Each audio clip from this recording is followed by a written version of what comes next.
নমস্কাৰ welcome back to my channel সকলোকে স্বাগতম জনাই আৰম্ভ কৰিছো আজি এই ভিডিঅ'ত আগবঢ়াইছো বিভিন্ন প্ৰতিযোগিতামূলক পৰীক্ষাত আহিব পৰা কেইটামান অতিকৈ গুৰুত্বপূৰ্ণ প্ৰশ্ন উত্তৰ MCQ বলক আমি আৰম্ভ কৰো আজি এই ভিডিঅ' আজিৰ প্ৰথম প্ৰশ্নটো হৈছে the earliest Indus valley city discovered was আটাইতকৈ আগতীয়াকৈ আৱিষ্কাৰ হোৱা হিন্দু উপত্যকাৰ চহৰখন আছিল অপচন কেইটা দিয়া আছে অপচন কেইটা হ'ল option A Harappa option B Mohenjodaro option C Lothal option D Rakhigarhi option কেইটাৰ ভিতৰত শুদ্ধ উত্তৰ ৰৈছে the correct option is option A Harappa আটাইতকৈ আগতীয়াকৈ আৱিষ্কাৰ হোৱা হিন্দু উপত্যকাৰ চহৰখন আছিল Harappa The earliest Indus Valley city discovered was Harappa. পিছৰ প্ৰশ্নটো হৈছে which of the following states does not share a boundary with Assam?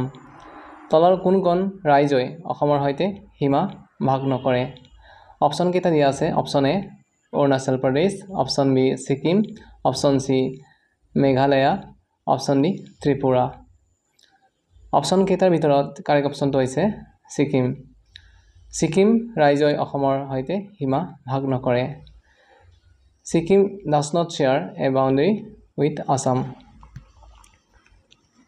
পিছৰ প্ৰশ্নটো হৈছে which of the following groups is the festival Kerai associated with তলৰ কোনটো গোটৰ লগত খেৰাই উৎসৱ জড়িত অপচন কেইটা দিয়া আছে অপচন কেইটা হ'ল option A Mishings option C Garos option B Bodos option D Meiteis option কেইটাৰ ভিতৰত শুদ্ধ উত্তৰটো হৈছে অপচন এ বড়োজ বড়ো গোটৰ লগত কেৰাই উৎসৱ জড়িত পৰৱৰ্তী প্ৰশ্নটো হৈছে নেগেৰিটিং Sivadol is situated in which district of Assam নেগেৰিটিং Sivadol অসমৰ কোনখন জিলাত অৱস্থিত অপচন কেইটা দিয়া আছে অপচন এ হৈছে Golaghat option B Bongaigaon option C Kokrajhar option D Goalpara option কেইটাৰ ভিতৰত কাৰেক্ট অপচনটো হৈছে অপচন এ গোলাঘাট নেগেৰিটিং শিৱদল অসমৰ গোলাঘাট জিলাত অৱস্থিত পৰৱৰ্তী প্ৰশ্নটো হৈছে Mars orbiter mission 2.0 is set to launch in the year মংগল অৰ্বিটাৰ মিছন 2.0 কোন বছৰটোত আৰম্ভ হ'ব অপচন কেইটা দিয়া আছে option A 2024 option B 2030 option C 2028 option D 2023 option কেইটাৰ ভিতৰত কাৰেক্ট অপচনটো হৈছে option A 2024 Mars orbiter mission 2.0 2024 বছৰটোত আৰম্ভ হ'ব পিছৰ প্ৰশ্নটো হৈছে who was the second chief minister of Assam অসমৰ দ্বিতীয় মুখ্যমন্ত্ৰী কোন আছিল অপচন কেইটা দিয়া আছে option A Tarun Gogoi option B Bimala Prasad Chaliha option C Bishnuram Medhi option D Gopinath Bordoloi option কেইটাৰ ভিতৰত কাৰেক্ট অপচনটো হৈছে অপচন সি বিষ্ণুৰাম মেধি অসমৰ দ্বিতীয় মুখ্যমন্ত্ৰী আছিল বিষ্ণুৰাম মেধি পৰৱৰ্তী প্ৰশ্নটো হৈছে The third battle of Panipat fought in the year পানিপথৰ তৃতীয় যুদ্ধ কোন চনত হৈছিল অপচন কেইটা দিয়া আছে option A 1763 option B 1764 option C 1765 option D 1761 option কেইটাৰ ভিতৰত কাৰেক্ট অপচনটো হৈছে অপচন ডি 1761 পানিপথৰ তৃতীয় যুদ্ধ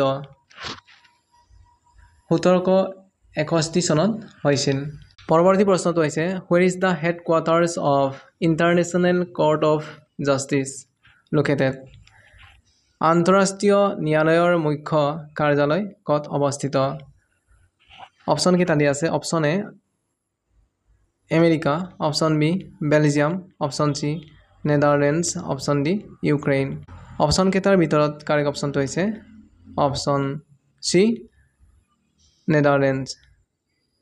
আন্তঃৰাষ্ট্ৰীয় ন্যায়ালয়ৰ মুখ্য কাৰ্যালয় নেদাৰলেণ্ডত অৱস্থিত। পিছৰ প্ৰশ্নটো হৈছে who is the real executive in the Indian political system. ভাৰতীয় ৰাজনৈতিক ব্যৱস্থাত প্ৰকৃত কাৰ্যবাহী কোন? অপশ্যন কেইটা দিয়া আছে। Option A prime minister, option B president, option C chief justice of India, option D none of this. Option কেইটাৰ ভিতৰত কাৰেক্ট অপশ্যন হৈছে অপশ্যন বি প্ৰাইম মিনিষ্টাৰ। ভাৰতীয় ৰাজনৈতিক ব্যৱস্থাত প্ৰকৃত কাৰ্যবাহী হৈছে প্ৰধানমন্ত্ৰী। Prime minister is the real executive in the Indian political system. পৰৱৰ্তী প্ৰশ্নটো হৈছে Rowlatt act was brought in the year. কোন বছৰটোত ৰাউলেট আইন অনা হৈছিল? অপশ্যন কেইটা দিয়া আছে। Option A 1915, option B 1919, option C 1923, option D 1931। Option কেইটাৰ ভিতৰত কাৰেক্ট অপশ্যন হৈছে শুদ্ধ উত্তৰটো হৈছে অপশ্যন বি 1919। 1919 চনত ৰাউলেট আইন অনা হৈছিল। Rowlatt act was brought in the year 1919। Who was the first Assamese to be the chief justice of India. ভাৰতৰ মুখ্য ন্যায়াধীশ হোৱা প্ৰথম অসমীয়া কোন? অপশ্যন কেইটা দিয়া আছে। Option A Gopinath Bordoloi, option B Ranjan Gogoi, option C Bishakha Dutta, option D Keshavananda Bharati. Option কেইটাৰ ভিতৰত কাৰেক্ট অপশ্যন হৈছে option B Ranjan Gogoi. Ranjan Gogoi was the first Assamese to be the chief justice of India. ভাৰতৰ মুখ্য ন্যায়াধীশ হোৱা প্ৰথম অসমীয়াজন হৈছে ৰঞ্জন গগৈ। পৰৱৰ্তী প্ৰশ্নটো হৈছে 9th schedule was added in the Indian Constitution according to which constitutional amendment? কোনটো সংবিধান সংশোধনী অনুসৰি ভাৰতীয় সংবিধানত নৱম অনুসূচী সংযোজন কৰা হ'ল? অপশ্যন কেইটা দিয়া আছে। Option A first amendment, option B second amendment, option C third amendment, option D fourth amendment. Option কেইটাৰ ভিতৰত কাৰেক্ট অপশ্যন হৈছে option A first amendment. 9th schedule was added in the Indian Constitution according to first constitutional amendment. প্ৰথম সংবিধান সংশোধনী অনুসৰি ভাৰতীয় সংবিধানত নৱম অনুসূচী সংযোজন কৰা হ'ল। পিছৰ প্ৰশ্নটো হৈছে which of the following viceroy is called as the father of communal electorate? তলৰ কোনজন ভাইচৰয়ক সাম্প্ৰদায়িক ভোটাৰৰ পিতৃ বুলি কোৱা হয়? অপশ্যন কেইটা দিয়া আছে। Option A Ramsay MacDonald, option B lord Curzon, option C lord Minto, option D Clement Attlee. Option কেইটাৰ ভিতৰত শুদ্ধ উত্তৰটো হৈছে option C lord Minto. Lord Minto is called as the father of communal electorate. Lord মিণ্টোক সাম্প্ৰদায়িক ভোটাৰৰ পিতৃ বুলি কোৱা হয়। পৰৱৰ্তী প্ৰশ্নটো হৈছে who was the second king of Ahom dynasty. আহোম বংশৰ দ্বিতীয় ৰজা কোন আছিল? অপশ্যন কেইটা দিয়া আছে। Sukaphaa, option B Suteuphaa, option C Subinphaa, option D Sudangphaa. Option কেইটাৰ ভিতৰত কাৰেক্ট অপশ্যন হৈছে চুতেইফা। চুতেইপা আহোম বংশৰ দ্বিতীয় ৰজা আছিল। Suteuphaa was the second king of Ahom dynasty. Next question, পৰৱৰ্তী প্ৰশ্নটো হৈছে which of the following governor general of India introduce doctrine of lapse policy. ভাৰতৰ তলৰ কোনজন গভৰ্ণৰ জেনেৰেলে ডক্ট্ৰিন অফ লেপছ পলিচি প্ৰৱৰ্তন কৰিছিল? অপশ্যন কেইটা দিয়া আছে। Option A lord Dalhousie, option B lord Curzon, option C lord William Hastings, option D lord William Bentinck. Option কেইটাৰ ভিতৰত কাৰেক্ট অপশ্যন হৈছে option A lord Dalhousie. Lord Dalhousie introduce doctrine of lapse policy. Lord Dalhousie doctrine of lapse policy প্ৰৱৰ্তন কৰিছিল। পৰৱৰ্তী প্ৰশ্নটো হৈছে article 16th of Indian Constitution is related to ভাৰতীয় সংবিধানৰ 16 নং অনুচ্ছেদৰ সৈতে জড়িত। অপশ্যন কেইটা দিয়া আছে public employment, option B equality, option C justice, option D exploitation. Option কেইটাৰ ভিতৰত কাৰেক্ট অপশ্যন হৈছে option A public employment. Article 16 of Indian Constitution is related to public employment. পিছৰ প্ৰশ্নটো হৈছে Yellowstone National Park is located in Yellowstone ৰাষ্ট্ৰীয় উদ্যান ক'ত অৱস্থিত?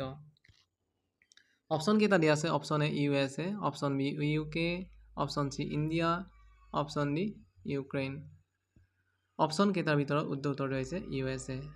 Yellowstone National Park is located in USA, United States of America. পৰৱৰ্তী প্ৰশ্নটো হৈছে which of the following was the first metal used by man? তলৰ কোনটো ধাতু মানুহে প্ৰথম ব্যৱহাৰ কৰিছিল? অপশ্যন কেইটা দিয়া আছে option A aluminium, option B copper, option C iron, option D silver. Option কেইটাৰ ভিতৰত কাৰেক্ট অপশ্যন হৈছে অপশ্যন বি কপাৰ। কপাৰ ধাতু মানুহে প্ৰথমে ব্যৱহাৰ কৰিছিল। Copper was the first metal used by men. পৰৱৰ্তী প্ৰশ্নটো হৈছে the capital city of Ukraine is? ইউক্ৰেইনৰ ৰাজধানী চহৰখন হৈছে অপশ্যন কেইটা দিয়া আছে option A Lima, option B Cairo, option C Niger, option D Kyiv. Option কেইটাৰ ভিতৰত কাৰেক্ট অপশ্যন হৈছে option D Kyiv. The capital city of Ukraine is Kyiv. পৰৱৰ্তী প্ৰশ্নটো হৈছে when was the Assam State Transport Corporation established? ASTC